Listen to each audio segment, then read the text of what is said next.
là, on est dans le cadre d'un cours d'anglais, dans un Fab Lab.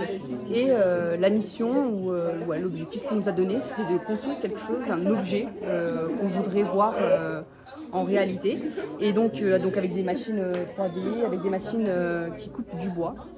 Et donc j'ai trouvé ce cours vraiment intéressant parce que c'est la première fois où on peut voir un peu le fruit de notre travail et pas que ça soit quelque chose de théorique, donc vraiment voir un résultat et ça change et je pense qu'on a besoin de se reconnecter aussi avec les choses, les objets et je trouve que c'est essentiel et qu'on devrait en faire un peu plus dans notre master mais aussi même en cours en général.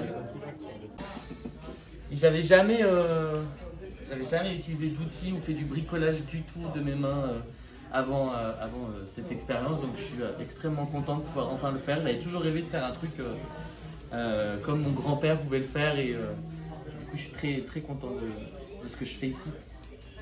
Alors, travailler avec mes mains, ça m'apporte j'ai l'impression d'être autonome, d'être créative, c'est pas du tout les mêmes choses qu'on va chercher dans le cerveau que de faire un cours, une synthèse, etc. Du coup, c'est super agréable d'avoir un autre type de travail. Ça rend très créatif, ça laisse vachement d'espace pour penser d'autres choses, comment est-ce qu'on va rendre original ce qu'on fait. En anglais, ça nous force à réapprendre plein de mots qu'on n'utilise pas dans le quotidien, coudre, le tissu, etc. Et du coup, comme on fait plein d'ateliers différents, ça nous force à apprendre aussi des mots entre nous, à nous reparler en anglais dans un anglais plutôt courant, plutôt que de faire une synthèse vraiment dans le dialogue. Donc on a été invité par Germain pour favoriser un peu l'intelligence de la main. On a l'habitude d'être vraiment beaucoup dans la tête et en fait je voulais leur faire comprendre, et ils étaient déjà persuadés de ça, que la main c'est aussi une compétence et un voyage sur cette terre qui est assez jolie.